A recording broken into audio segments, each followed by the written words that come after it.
All right, here we are on another episode of Flipping Houses for Rookies. And Pete the Rookie is traveling. He's in a hotel room with kind of yucky internet, so bear with us. Bill, I think I heard you all the way down here in Florida without the mic. Wire? Didn't need the wire? Oh, I heard you. Oh, yeah. Oh, well, all right. Here we go. Yeah. All right, today we are on episode number 346. The name of today's podcast is 15 Common and Logical Reasons Creative Real Estate Rookies Fail Miserably. 15? 15. Geez, you want me to set my timer for 4 minutes and let you know? We'll be at an hour and 1 minute. We'll be on like 7. Oh, boy. All right. Get that yawn out of the way. So here we go. This is the description of today's podcast. Flipping houses has been a fad now for a few years, and many gurus are on TV, online, in seminars, writing books, all about how to flip a house. But if you notice, these same gurus are starting to change their tune. The newest fad is creative real estate. So the first question is, what's the difference? Then once we cover that, we'll need to cover the 15 common and logical reasons creative real estate rookies fail miserably. And our promise to you today is to remove some of the myths you may have about how you will make money with real estate the fastest way possible, so you can prove to yourself and those around you that real estate can be a very viable way to get chunks of cash, passive income, and to stuff your retirement accounts quicker than anything else on planet Earth. It is very possible this one episode could remove that ball and chain that is holding your success pinned down and stealing your freedom. Hey, no talking about my wife. Ball and chain. What? and steal your life away. The way it's done. Oh my God, you got me all messed up. I couldn't resist. I'm sorry. I knew I was going to do that, but I'm sorry. I just couldn't resist. What do you think people are thinking about when you said that? Ball and chain with your wife. Okay. I was in Home Depot and I ran into one of my friends who switched from music into real estate. He thought he would work at Home Depot to learn more about the business. Did you buy any houses? Oh, no, my wife won't let me do that. Just like that. Over. So that was like, I don't know if that's one of your 1 to 15 things not to do, but this will be my Nicola version of step 0. Step 0. Do not tell your wife that you're doing real estate. Guitar students buy guitars and don't tell a wife. They sneak it in an old case. Don't tell your wife or your husband. I'm sorry, I'm done. You should get help for that, Peter. That's why I'm here in Florida, Bill. I'll let you know how it goes. All right, cool. So let's get some of our house. It's raining. Don't feel too good for me. It's raining. Yeah, it's been raining and snowing here for 3 days. So let's get some of our housekeeping done. So first of all, we record this podcast on Thursday mornings, 9:30 a.m. Eastern Standard Time, and we live stream it on Facebook, YouTube, and Twitter. If you wanted to be part of the podcast, you can go on one of those platforms at 9:30, and you could type us wherever they allow you to type in the comments or the sections where you can put comments or make, communicate. We'll come right back to our dashboard and we will be able to see you and help you. Please only ask questions pertaining to the podcast. If you have other questions, you can go to our WhatsApp messenger called Let's Talk Real Estate. That's a group message with hundreds of people in there, or over 100, I should say. People in there that will help you with real estate, all kinds of other like-minded individuals. If you need individual help and don't want to speak in the group chat, you can go to flippinghousesforrookies.com and then hit the support button on the top right-hand side. I answer those support tickets. I used to do them daily, but it's been several times a week now. I've been kind of busy with our new software company. So also, If you would so choose to, make sure you I just lost my train of thought. Make sure you oh my goodness. Like us, subscribe, Like like I us. I'll subscribe. Leave a Subscribe me. comment. There you go. Oh my God, Really. I had a senior moment there. Make sure you subscribe to our channel wherever you're listening to us. Make sure you like us or dislike us, whatever you want to do, and leave us a comment. I'm not complaining, but this podcast takes us 5 or 6 hours a week to publish to write and record and publish and get it to you. So we would like exchange back, which is you leaving us some sort of review, good, bad, or indifferent. Okay. As they say in the Clint Eastwood movie, Peter, good, bad, or ugly. That's right. Pick one. All right. Let's start off with revealing what the TV stars don't tell you. There are two distinct ways to flip houses, and this is a confusion. So one, you have ugly houses where you buy low, fix it, and sell high with one profit, and a hard profit, not an easy profit to get. There's a lot of landmines to go over and go through and sneak around to get that profit. There's things like, buying the house with cash and somebody funding it and paying all the fees to get it funded, points and hard money interest and all that ugly stuff. Because you're buying an ugly house, you might as well have ugly money, right? So when you get through that, then you get the ability to own the house, and now you have the holding costs because you have to pay the payments for the loan. You have to pay the taxes each month. You don't pay them each month, but you're going to owe them sooner or later. You're going to have to pay insurance every month. You're going to have to pay utilities every single month, and the water and the sewer, and you're going to have to plow the snow and cut the grass, and you're going to have to do all that stuff because you own the house for as long as you are renovating it. Wait a minute, they don't show that stuff on the TV. Yeah. And then when you get to the end, you have to make sure that after you go through the drudgery of all the contractors and all the mistakes and not showing up and, extended term of, oh, I can't do it today. It snowed. That's what I'm getting right now. There's no snow on the driveway, but a contractor 2 days in a row said, well, it snowed. I can't work today.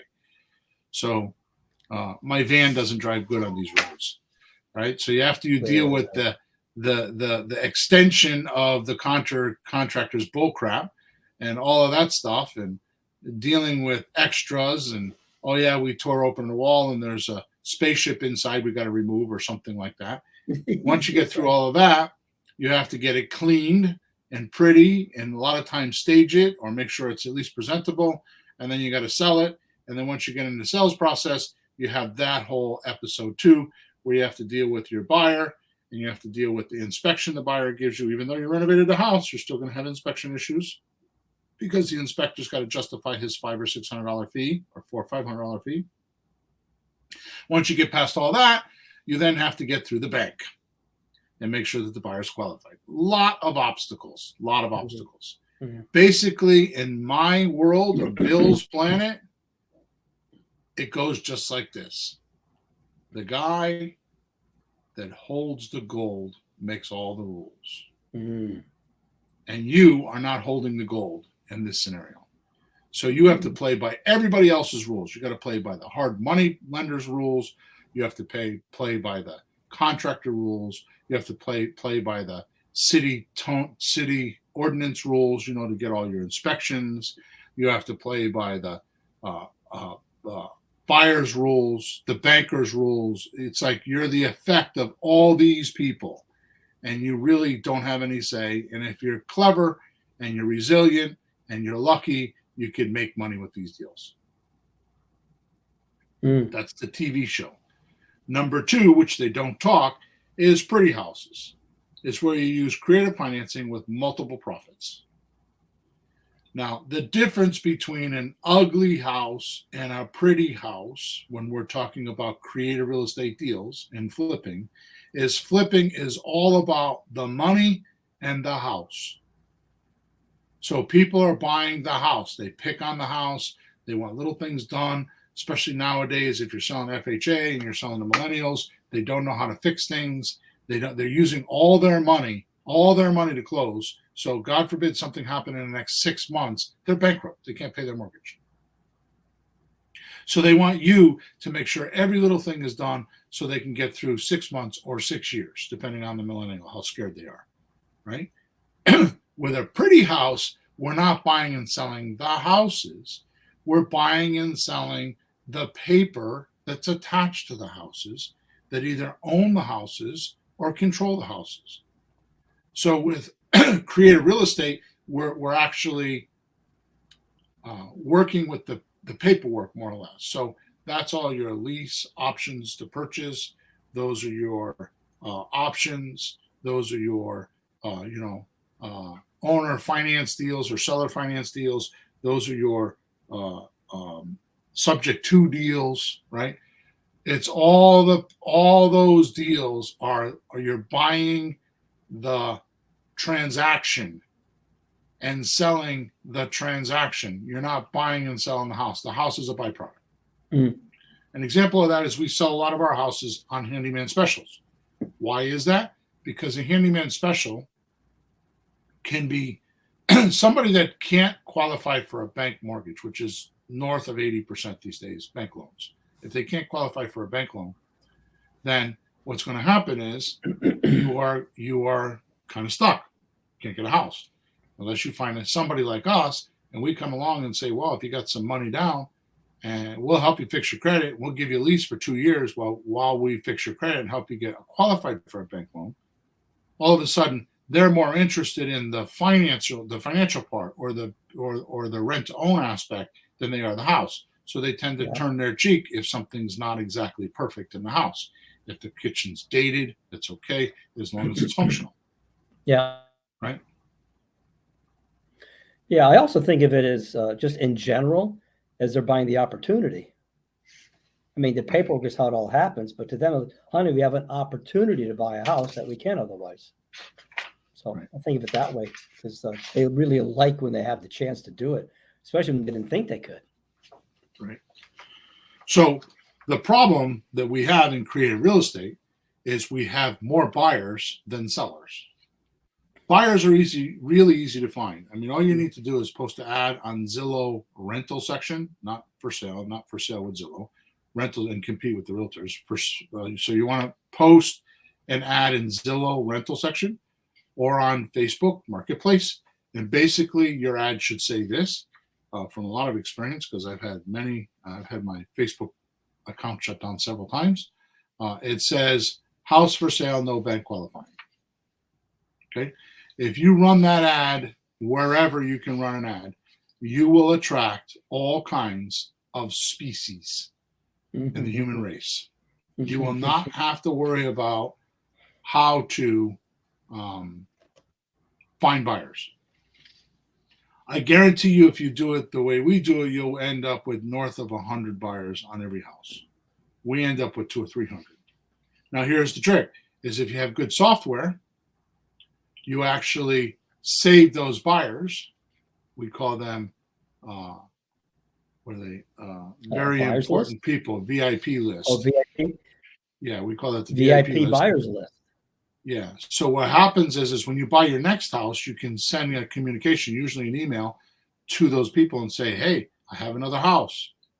So you do that while you're closing on the other house, while you're closing on the house and while you're preparing the house and getting a lockbox on and getting everything ready to sell the house, which is usually a week or two, you start emailing your email list, and you may not even have to bring it to the market because you'll find somebody on your buyer's list. Okay. So it's pretty interesting to do, right? Now, creative real estate or creative financing real estate simply works better than any other strategy because it gives you the most freedom and flexibility with both you, money, and time.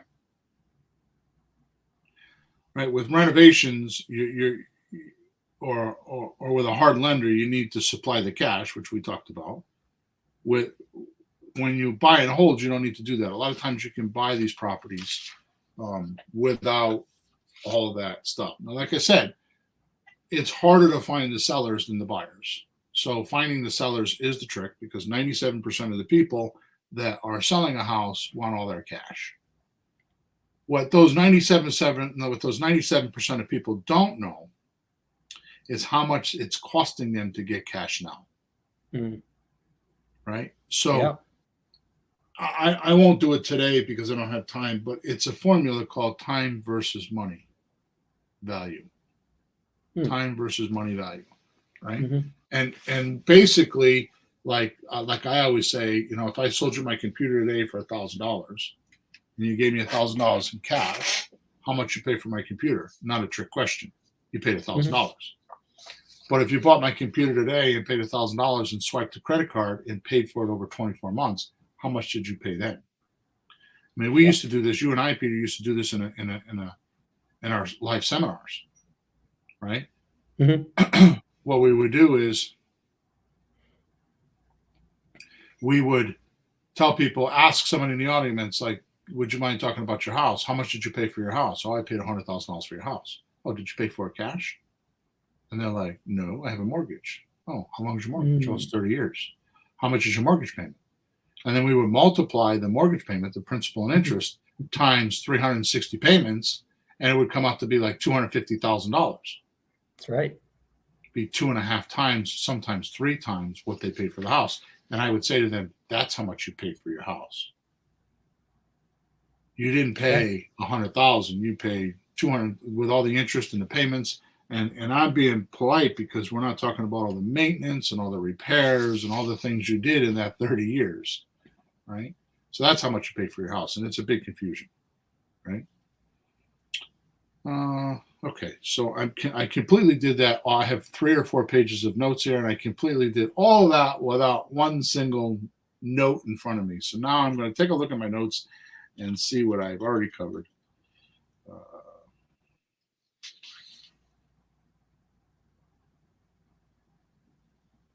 Okay, so what you need to do in creative real estate, which is much different than buying ugly houses, is you need to find a motivated seller, like likely they will throw the keys at you. Mm. So I do this in my coaching groups, and I coach for someone else too. So I have 2 coaching groups, and then I have Creative REI Reply that has a coaching aspect to it. On Thursday night, we have a support call for an hour that always ends up going an hour and 15, an hour and a half, right? And so I get a lot of feedback from students from 3 different places. My own coaching group, right? A Creative REI Reply, which is a software we use to find our deals, and this other guy's coaching group, right? Mm-hmm. There is no trick here. I can't emphasize this enough. There is no trick to do creative real estate deals. What you need to do is you need to have sustainability. You need to get on the phones and you need to call sellers. Mm-hmm. I don't care if you should start off with FSBOs or expired listings first, right? And when you start calling those people, you're going to learn about your seller and what to say. Now, obviously, we have scripts. You know, I think the latest, I think I've written my last script for a while, right, Peter? It's hanging in there. I know we're on good ground when 2 months later, a new one doesn't show up that I'm playing catch up with. No, this one's been sitting there being used, and I think it's just so basic. You know, once you find what do you need to know, really, you know what to ask, and you got it. So we're okay. Yeah, the trick is that I wrote the script to find suspects. So a suspect is somebody that says no more than they say yes. Mm-hmm. A prospect is someone that says yes more than they say no to your ideas. Mm-hmm. Right? So your ideas, they're all motivated. Every seller is motivated. They all want to sell a house. So they're all motivated. So when we say prospect and suspect, we're talking about, are they motivated for your ideas and our strategies? Right. For what we're looking for. Right. Which is either one of 2 things, which I've simplified this. It's either they're willing to take monthly payments until we can pay them off. Sometimes it's 2 years, sometimes it's 30 years. Right. Or if they're not willing to do that, are they willing to take a discount? Mm-hmm. It's one or the other. And if they're willing to take a discount, and this is the biggest confusion out of creative real estate, is if they're willing to take a discount, as long as it's more than 10 or 15%, which is common because it costs to sell a property, if you're not doing creative real estate, 12 to 15%. Mm-hmm.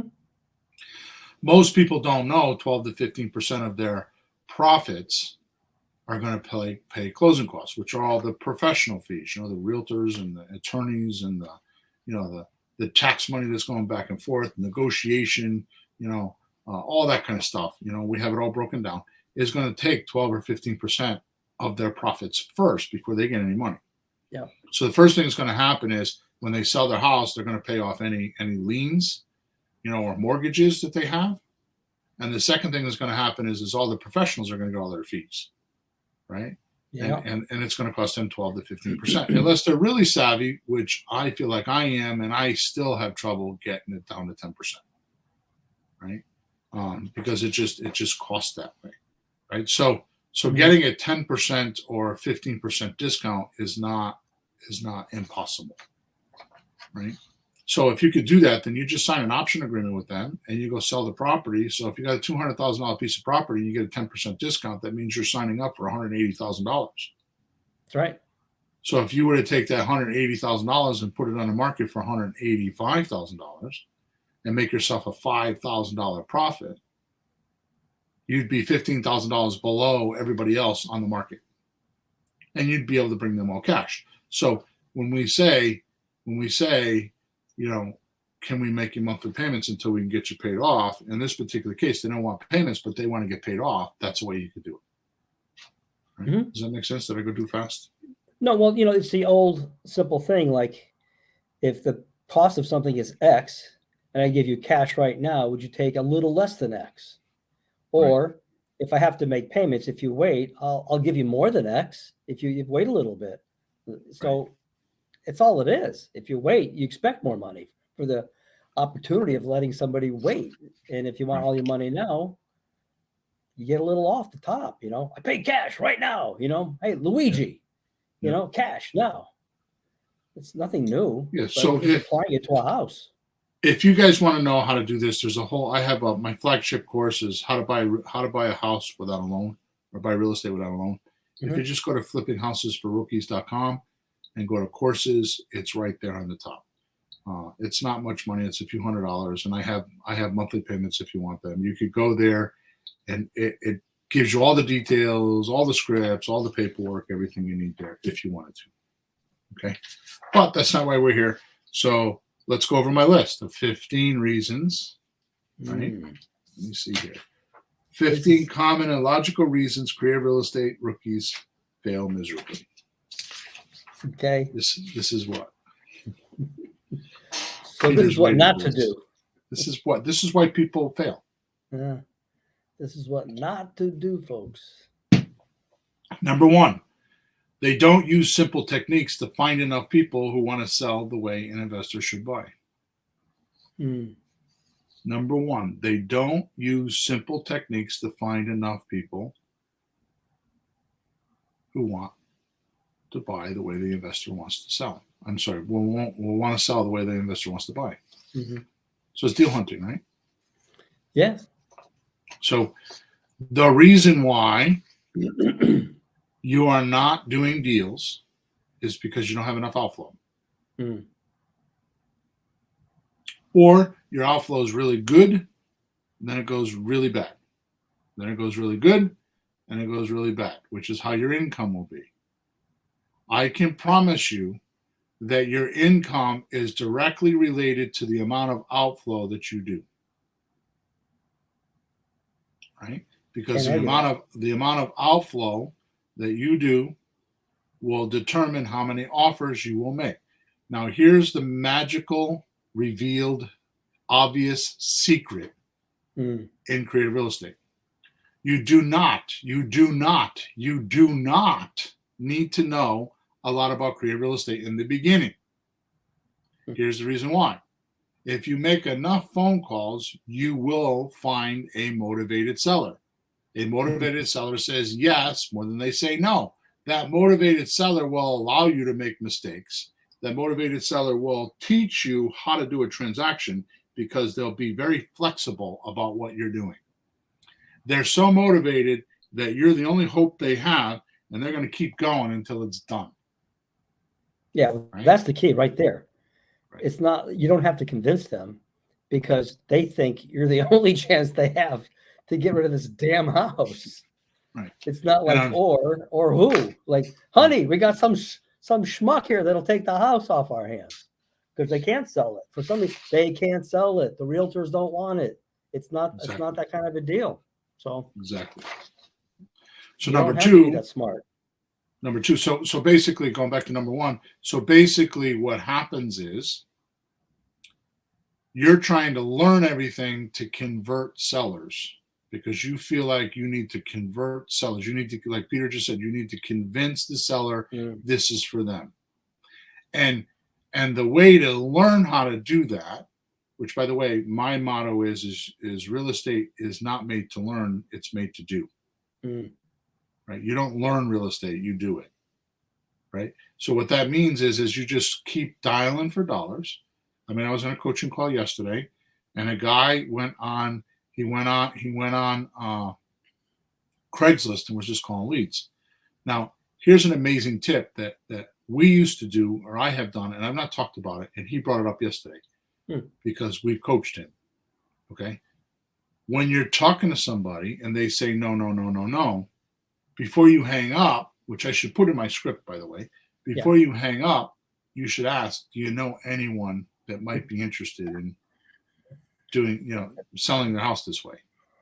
And this guy said, I wouldn't, but I know someone that would, and he is now buying a $450,000 or $480,000 house for $350,000 on terms because they're getting a divorce and the guy's motivated. He's living in his camper because he can't afford to pay for the house. Oh boy, $1,800 a month. Okay, so the trick is that in the beginning you just dial enough times and find somebody to say yes. But by dialing so many times, you're going to learn. You're going to learn how to handle all your objections and all your resistance, and you will have hands-on because it costs you your time to dial. Right? That's how you're going to learn. You just need to put your time in. Right? Yep. So number two. That's right. So number one is they don't use simple techniques to find enough people who want to sell the way the investor should buy. Number two, don't have a marketing machine that talks to people who are selling houses in enough volume. So one thing that we talk about, in fact, we're going through it personally, is we don't have enough marketing campaigns that are feeding us leads, right? So if you only have one campaign, if you think you're going to text 20 people a day and you're going to quit your job, think again. You're going to quit real estate because it's not going to provide you with what you want. You need to have a marketing machine so you have multiple arms reaching out into the community. Right? Yep. So think of it this way. You are completely non-existent in your seller's mind. They have no idea who you are. They have no idea how to find you. And my example of that is walk out your front door, take a left, take a right, walk until you hit somebody. I mean, walk until you find somebody. That's more like it. Until you run into somebody is what I was going to say. But until you find somebody and say, hey, I'm looking to sell my house. Do you know somebody around here that could buy it? First thing they're going to do is give you a realtor's name. And I'm like, no, I'm looking for an investor. Oh, I have no idea. And if you could do that, including myself, because I mean, my neighbors know what I do because I've told them. But the point is, if they don't know, then how the hell, if your neighbor doesn't know it, then how the hell is the guy across town going to know that you buy houses? That's right. So you need a marketing machine to let enough people know, let the right people know that you buy houses. Because our formula is, number one, find a motivated seller and communicate with them. The formula is, number two, tell them what you do. I buy houses with payments or on a discount. Number three, ask them what's needed and wanted. So you just ask one question. What would have to happen for me to buy your house today? And then step number four is just give it to them. Use one of my 7 strategies and structure a deal. That's why the 7 strategies are there, because of this formula. Right? I mean, that's how it works. Okay. Number 3. How am I doing so far? Well, I'm following. Okay. It makes sense. Number 3, in most cases, the investor has not taken the time to really understand how to pre-screen callers to see if they should spend time with that seller, and often waste a lot of time with suspects and no results. So that's what I was saying earlier with this new script that we have, which maybe I'll put it in the chat, in the link. We'll see what happens. This new script I'm talking about, the reason why it's working so well is because you called it. You put the stake in the dirt and said, Bill, I've done this script a lot. It takes me 4 minutes, 51 seconds average. Right? And when you say that, what does that mean? Why does it only take you 4 minutes, 51 seconds? Well, we've had a lot of scripts in the past, and sometimes you get on the phone, how many square feet is the house? How many bedrooms does it have? When was it built? And in fact, none of that matters at all if he won't give you payments or a discount. So why bother? Just ask the questions. And when you start making some progress, then you can get all that information later. So the script just goes to the point of what you need to know to see if they're motivated either way, period. So in 4 or 5 minutes, I'm done. It's yes or no. And if it's yes, then you keep going. It's of course, but you don't spend a half an hour to get a no and a no and a no and a no and waste your time. It's discouraging. Why waste it? Yeah. And the thing that I like that you said to me when you told this to me originally was, in the 5 minutes, I know enough about the deal and the seller to make a decision on whether I want to whack them or keep them. Because in that 5 minutes, you know enough. And that was important feedback for me, because it's like the script hits all the salient points, the points that you have to know to make a deal, right? Yeah. Yep. Good. Number 4. The investor never picks up the phone and dials it. He spends or she spends too much time doing research and not doing what they need to do to really and actually pull off a deal. Like, they'll do research on the house, they'll go on PropStream, they'll go here, they'll go there, they'll do this, they'll do that, they'll fumble around, and then they'll text them. That's the most common mistake, which I stopped, I don't know, maybe a month ago. I was harsh with you with it, and I'm harsh with my coaching clients. Texting is not a tool to negotiate with.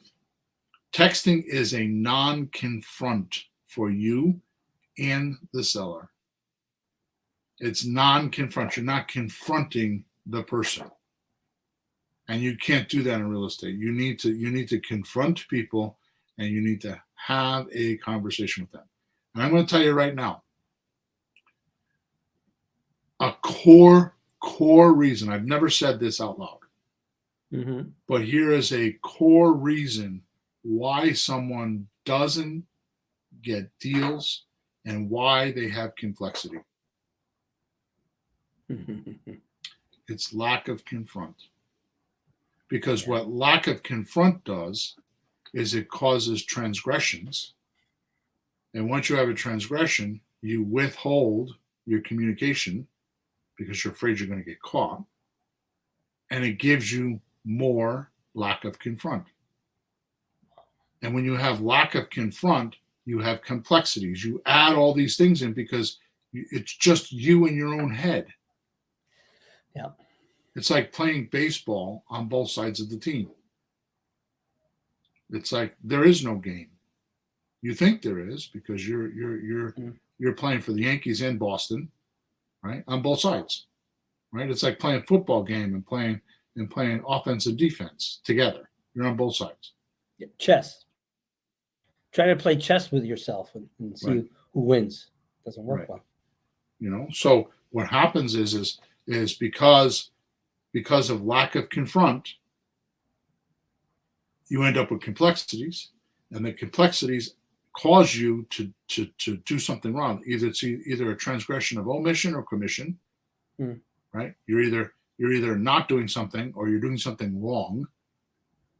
And when you start doing it wrong, you start to pull back and say, oh. And you're not saying we're doing it on purpose either. No, no, It can be by accident. You screw up. You make a totally. mistake. You miss something. You forget. I didn't do that. I should have asked them. All kinds of. You know what's funny? If I can interject, once upon a time, if you want to talk to somebody, you went and talked to them face to face, right? Right. That's direct. And then we got phones. So a phone is a via because you're going via the phone. It's got a little step in between.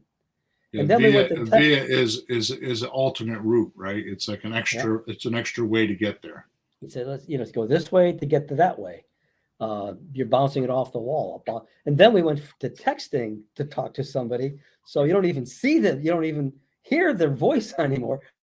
First, you didn't see them. Then you don't hear them. And you're just hoping to understand the feeling of it just from words. And then, I don't know, we were just doing less and less and then just hanging signs up, hoping somebody, and it gets more and more disconnected. Right. So here's the rule that I kind of slammed down with a big sledgehammer about a month ago, maybe 6 weeks ago at this point. Here is the extent of your texting. And if you're doing more than this during your texting, then you're doing it wrong. Mhm. 1, do you have a house for sale? 2, can we talk about it? No matter what the answer is, you always respond with, I have your offer ready. Let me know when you want to talk about it. I have your offer ready. Let me know when you want to talk about it. Oh, by the way, when you're ready, I have your offer here so we can talk about it. And you just constantly repeat. Now, you may have to do this 5 or 6 times. You just keep repeating, I have your offer ready. Let me know when you want to talk about it. Until either they go away, tell you to go F off, which they do, or they want to talk to you. So anything less than them wanting to talk to you, you put them on your do not call list or do not disturb list. You whack them. Because if a person's selling a house and they don't want to hear an offer, they're not serious enough to sell their house and you shouldn't be talking to them.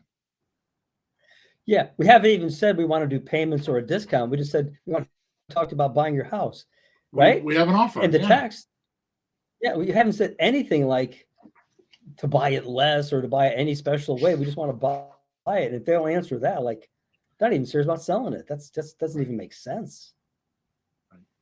So number 5, the investor shoots from the lip, LIP, from the lip, instead of being scripted and actually saying the right things to move the seller toward closing with you and your ideas.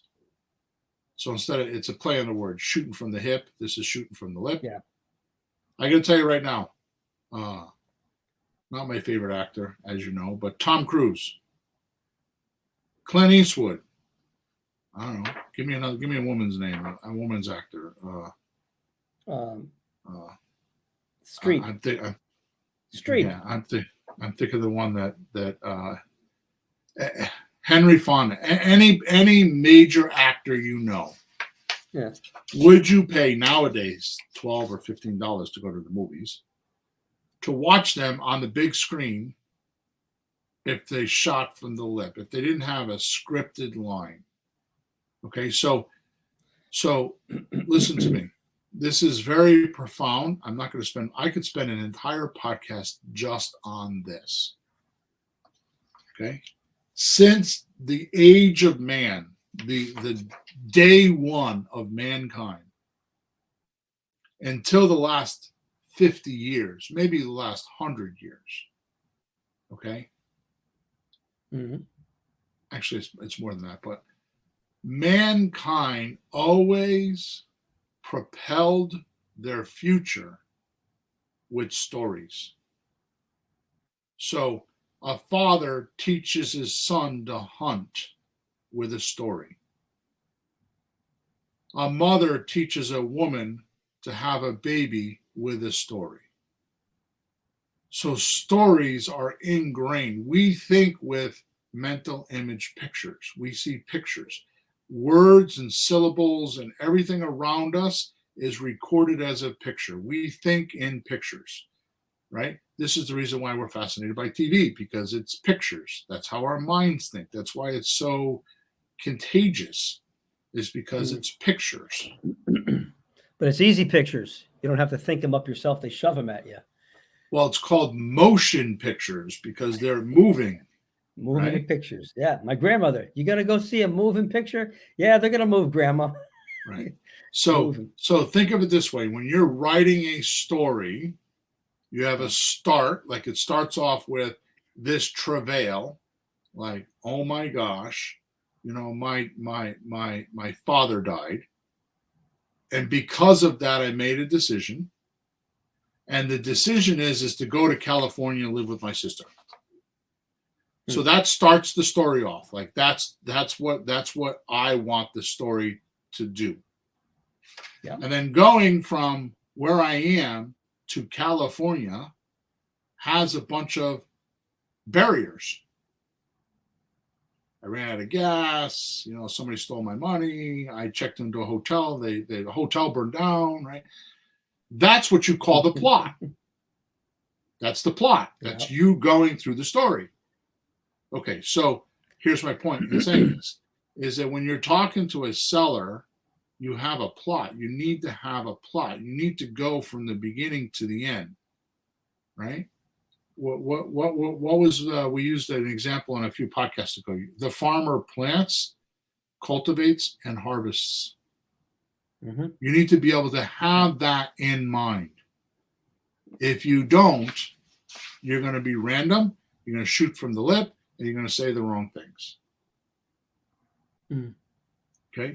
You need to know what that process is, which is why we sold on flipping houses for rookies for a very long time. It was called the Creative Real Estate Blueprint, because people would understand the steps that you would go through with the progress of the deal, and you would know what to do. At least you would have the process in your mind, right?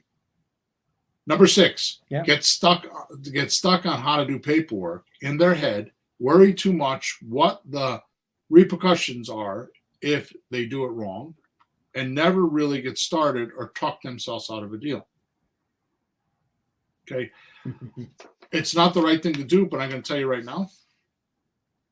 You can go to legalshield.com or what is the other one? I think it's LegalZoom. I forgot what the other one is, but Legal Shield is who we use. I have a $99 a month subscription with them, even though I have a regular attorney, which is stupid on my part, but here's the reason why I keep them. For $25 a month, you can hire an attorney on retainer. All you need to do is go into Google and type in lease with an option to purchase and the name of your state. You can download those documents for $25. Go to the LegalZoom and have your LegalZoom representative, who's an attorney in your state or in your backyard, look at the documents to make sure they're okay.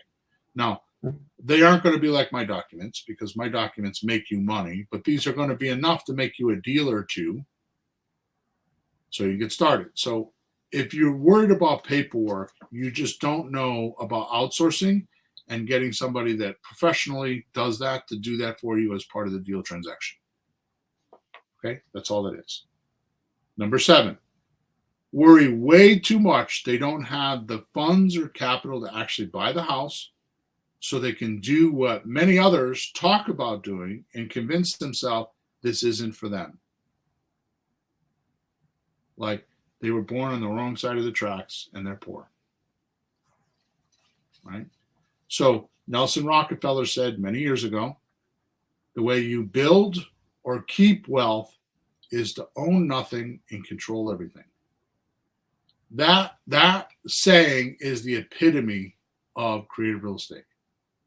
I mean, think about it. We do lease options. We could do a lease option with someone. We can actually rent from someone. Now, if you rented a house in the past from somebody else, right, and lived there, or rented for somebody else, you're 90% of the way there. You know what to do. All you need to do now is learn the 10% that's going to make you money. So you rent with a purchase, with an option to buy from a seller who's willing to do that because they've been renting and they kind of don't want to be a landlord. So if you say to them, I'll rent for 2 years, no landlording obligations to you. And at the end of 2 years or within the 2 years, I'll buy it from you. Why wouldn't they want to do that?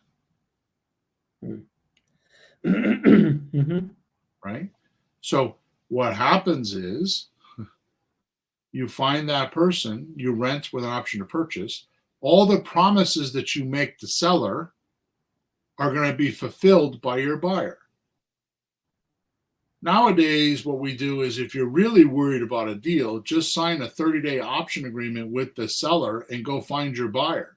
What you're really worried about is, can I find a buyer? Am I going to get stuck with this? So go find your buyer first, then do the paperwork with the seller. Right? And that's the trick these days. So if you want to get rid of fear, if you're a fearmongerer and you're afraid of every little thing, you're afraid of breathing air, right? Which some people are like that. And I'm not making fun of them, but some people are like, my daughter's like that, right? Then go sign an option agreement with someone and tell them you're going to go find them a buyer. Hey, that's what a realtor does, right, Pete? I mean, what does a realtor do?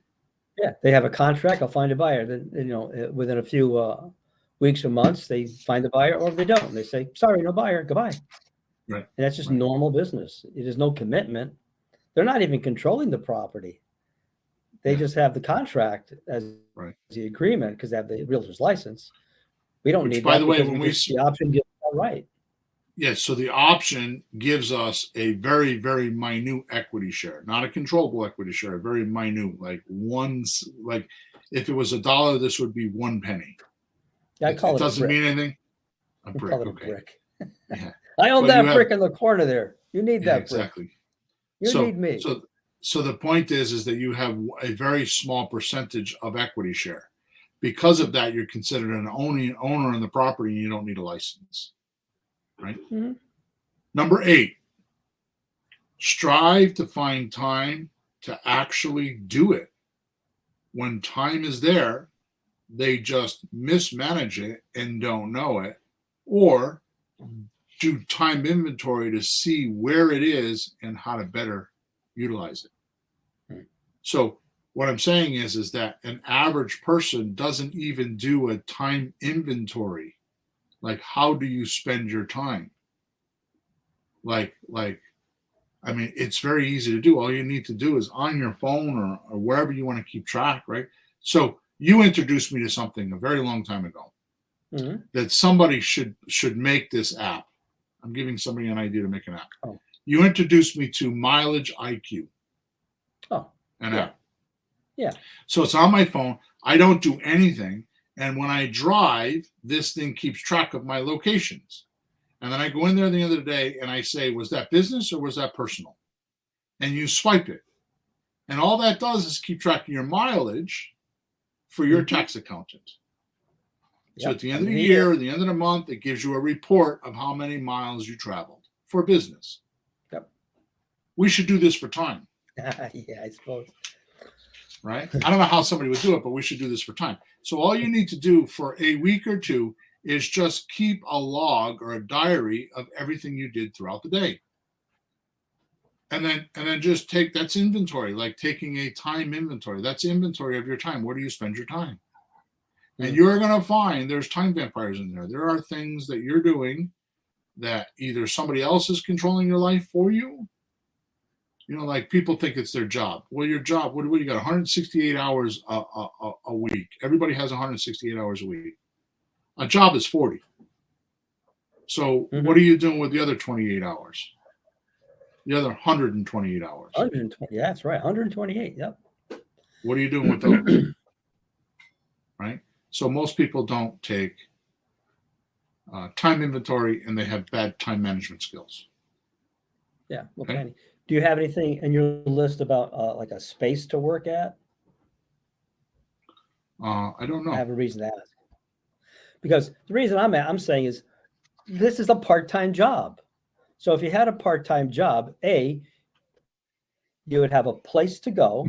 You'd have stuff to do. Like you would have a desk. You'd have paper. You'd have a phone. You'd have forms.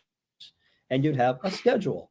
So that's what basically we should have for this. Like at this time, I'll sit at that desk with those papers and the computer, and I'll do such and such for an hour or two. It's like having a part-time job. It doesn't happen by itself. Problem is you don't have a boss, or the worst, you're your own boss. If you're not being self-employed, you got to figure out how to do that because no one's going to stare at you and force you to be there. You got to just sit down and do it. You're the boss. Well, to your point, which is a whole nother podcast, but people get jammed up with things they don't know that are jamming them up, Mm-hmm. and they don't know how to unjam themselves. Mm. They don't have an unjamming device, or they don't have a Mm-hmm. radar detector to tell them, "Hey, I'm jammed." Yeah. And the way you know you're jammed is that if you've been doing real estate for more than a month, or a year, or Mm-hmm. decades, and you haven't bought a house, you're jammed up. Yeah. There's some points that are out. You're doing something wrong. You need somebody to help you, because otherwise you'd be buying a house. Yep. Now, 10 years ago, I would say, okay, it would be a different story. But nowadays, it's too mainstream. Creative real estate and what we're doing is too mainstream. Number 9, the investor expects 2 to 3 prospects to replace their already proven income that takes most a minimum of 2,000 hours to make. So you have a job at 40 hours a week and you're making, we'll say, 60 grand a year. It takes you 2,000 hours a year to make that 60 grand. So you think because you called 2 or 3 prospects, you called 2 or 3 people, you're going to replace your income? Mm-hmm. It doesn't work. Which goes back to number 1 and 2. You have to outflow, you have to talk to people, and you have to have a marketing machine. Right? So if you can only confront speaking to 1 or 2 people a week, how long do you think it's going to take you to actually buy a house? A year? 2 years? 3 years? 5 years? I mean, just go on the premise that you should really talk to 100 people before you even get going. Right? And you talk to 2 people a week, that would take a year just to get through those 100 people. That's right.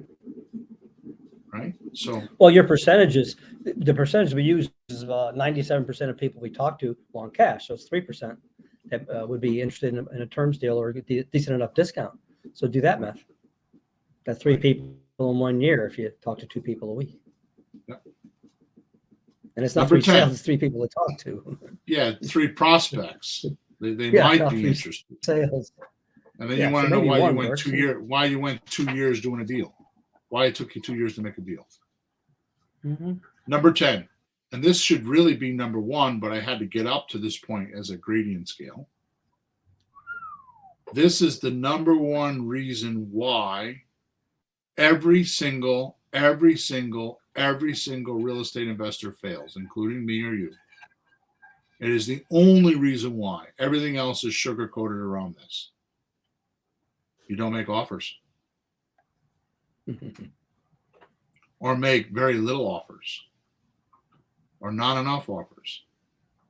And you expect to close anyone they talk to because they're shooting from the lip. Remember? They expect them to close. They don't have a plan. They're not doing it. It's not organized.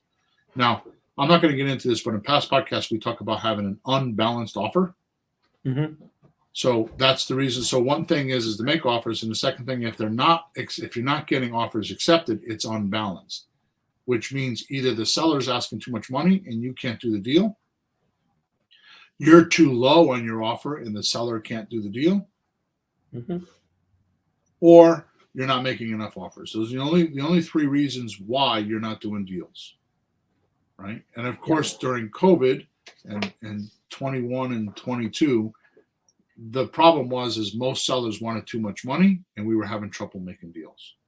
So all that means is when that's happening is you need higher volume. So if you need to talk to 100 people, now you need to talk to 300 people, right? When it goes the other way around, seller's market, buyer's market, you change how many people you talk to. You still do deals. Number 11. The investor feels there are closely guarded secrets, but like folks like you and I, who've done hundreds of properties and are not getting the info without paying the big bucks or privy to those secrets. There's nothing else to say. The most obvious secret is talk to sellers, study your sellers, right? It's like You want to go for a job interview. The smart guy would study the company first. So when they go in for the job interview, they know what they're applying for. Like, auto mechanics. They're going to study the shop. They're going to know what kind of shop it is. They're going to know what kind of equipment they have. They're going to want to know, how many cars a day they have. What kind, like you have an auto mechanic that's a general auto mechanic. There's no sense in him applying to a transmission repair shop because he doesn't rebuild transmissions. Yeah. Right? Or you can have an auto mechanic that is tired of doing just brakes and mufflers. Why would he go to Midas? You know what I mean? So these guys, so it's the same with you. If you want to study creative real estate, you need to study who's paying you, and the seller's paying you. They're giving you equity and allowing you to make payments. They're paying you with their deal. Your buyer is going to give you the cash, but you need to negotiate with your seller. So what you need to do is study your seller. And the best way to do that is get on the phone with them and just talk to them. Yep. Right? Number 12, the investor's skeptical of what others are telling them when looking to learn the ins and outs of the process that works. So I'm going to tell you this. This is a hard, steadfast statement from Bill Hawthorne because I lived my entire life this way. And if you are going to write anything down of this whole podcast, this is what you should write down. People accuse those of what they themselves are doing. So if my sister's critical of me spending too much money, that means she's spending too much money. Mm-hmm. Right? If somebody's critical of you, it's because that's what they themselves are doing. When you switch that in your head, you'll notice their life will change. When somebody's critical of you, they themselves are doing that thing. Yeah. Right? When I hear President Biden get up and talk about President Trump, that means all the things he's saying about President Trump, he himself is doing. Mm-hmm. When I hear President Trump talk about, somebody else, like somebody in Congress, I know that President Trump is doing that if he's being critical. Right? And by the way, there's a difference between facts and critical. Right? Mm-hmm. Critical means that you're communicating in a way that you don't agree with what happened. You're not in agreement with it. So if it's more like insulting, it's just right. Insults and throwing things, complain. It's not constructive at all. It's just trying to shoot the other person down. And like, there's no justification. You look at that doesn't even make sense. It's not true. It's illogical. Yeah. It's unfair. It's just rude nastiness. Right. It isn't factual. So there you go. So if you're skeptical of people, then you ought to take a look at your own transgressions and what you're doing wrong to those people that you're being skeptical of. Mm-hmm. 13, make excuses like I don't have money or time to actually invest in themselves so they get outside of their world that isn't producing what they want and learn other ways. So I'm going to tell you because we need to go here pretty soon. I'm going to tell you without a long conversation. Again, this is a whole other podcast. We've actually done a few of these. I don't remember the numbers of them, but this comes down to habits and time. So I talked about time earlier, where you can do inventory of your time. But what you need to do after that is when you start looking at your life through a calendar and think of time blocking as pieces of a puzzle, and you plug them into your days and your weeks and your months. Right? Which means when you're doing time blocking, you're doing everything. You're keeping track of, and this is the harshest one, like when you have sex or when you eat or when you take a shower or when you take a crap or when you read a book or when you just don't do anything. You go to the gym, you go to the grocery store, you do your laundry. All these things that you don't think of, these are all your habits. You don't see them because they're your habits. Okay, so your habits are like a blind spot, like a horse and a racehorse has their blinders on. They just see forward. Those blinders are your habits. You can't see because they have you focused in the wrong direction. Number 14, believe when they try a proven system and it doesn't work, that the person supplying the process was wrong, and the dilettante or amateur is right.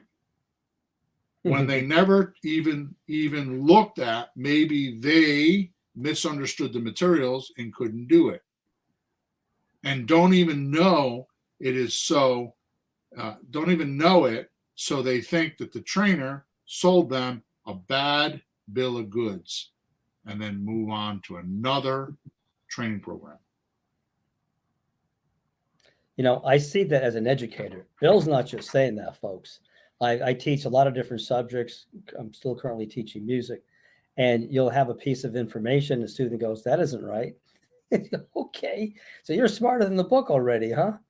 You know, it's not, you're not just a real estate thing or just a creative. This is just, people do that when they don't understand. They don't try it. They don't use it. It's easier to blame the book than maybe they could be wrong. That goes back to confront. We were talking about that earlier, but the point is, without elaborating on it too much, is that there is a lot of bad information out there. There are a lot of people that are scams. I understand that, but I mean, when you have somebody like us that has 346 one-hour podcasts, I think we've proven that we must know something. We have probably 400 hours or more of free training just in our podcast. 400 hours. Mm-hmm. So we must know something. Yeah, these are real life examples. We don't make this up. We do this. So right. Bill does more than me, but I see what he does, and he sees all the things we do together and what other students do and people we help. We see what's happening. So it's based on what's actually happening, not something in a book. This is real. Right. And people are making money, and some people aren't. Yep. So we're going to listen to. Number 15. And the last but not least, and the best of the numbers. Neglect to use the 80-20 rule. 20% of your activity gets you 80% of what you really want or need. I didn't make this up. I think I want to say Pavlov, but that was the dog. No, it was some Italian guy. I don't know his name, but I think the story you told, some guy did the research and found out this was the case, and it's been proven out numbers of time by other people just observing. 20% of your activity gets you 80% of what you really want or need. Instead, most do the 80% stuff and then complain about how shitty their life is and contaminated by the environment they are in, so others can't do it too. So, again, this is a whole podcast. I'm not going to get into it. We keep talking about it. I keep alluding to it. The thing to understand is you can architect your environment. You can design your own environment. And if you use the 80-20 rule, you can do it in such a way that 20% of your time will get you 80% of your income. I have not had a job for 40 years except one. I work for a consulting company because I owned a gas station, auto repair shop, and a used car lot for 25 years. And the used car lot I only owned because I fell into it by accident. I didn't know how to sell cars. I was not taught how to be a used car salesman. I was just selling honestly. And I sold myself 30, 35 cars a month, which is unheard of in that business. Right? The point that I'm trying to make here is that I lost my train of thought.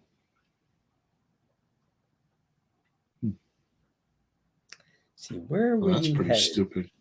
That's pretty stupid. 80-20. Oh, so I left. So I consulted automotive repair shops all over the country. I would sit with 15 shop owners, and I was a diagnostician. I would take their profit and loss statement. I would read it, and I could tell them exactly where their problem was in their shop. And I would meet with them for 90 minutes, and I would consult them. Okay? Mm-hmm. I finally had the conversation with the guy that owned the company, who tried to get me to be partners with him in another company before I left. But my conversation was, dear boss, I have a problem. We talked about this in the last podcast. I have a problem. What's your problem? Well, see, the funny thing is that I spend about 80% of my time here to make about 20% of my income. Yet in real estate, I do about 20% of time and it makes me about 80% of my income. So basically what's happening is this job is in my way because I spent 80% of my time to make 20% of my income. And I was making a good income. But I was part-time. My daughter, Jessie, was living with me at the time because she was in college, was running my business, writing checks, and I was spending about 20% of my time, and I was making almost double of what I was making on my job, part-time. And you don't have to fly around the country, live in hotels and motels, eat in 40 restaurants weeks all a the time. year. 40 weeks a year I was gone, and I flew on a Friday, worked Saturday and Sunday, came home on a Monday. So was grueling. All right, cool. So hopefully those helped you. Hopefully you can see some holes in your life and some things to work on. You should probably listen to this podcast again and jot them down. If I was a nice guy, which I'm not today, I would write them down and give them to you, but I'm not going to do that. So make sure before you leave, you subscribe to us. Make sure you like us, especially if you're on Facebook or Twitter or YouTube. Make sure you hit the like button. Leave a comment, if you would, in one of those platforms about the podcast that you just listened to. And again, if you want to be part of the podcast, Thursday mornings, 9:30 a.m. Eastern Standard Time, you can go to Facebook, YouTube, or Twitter and type in Flipping Houses for Rookies, and you will find us. Okay? Thank you for your time today, and we'll see you at episode number 347. Enjoy your week. Over and out.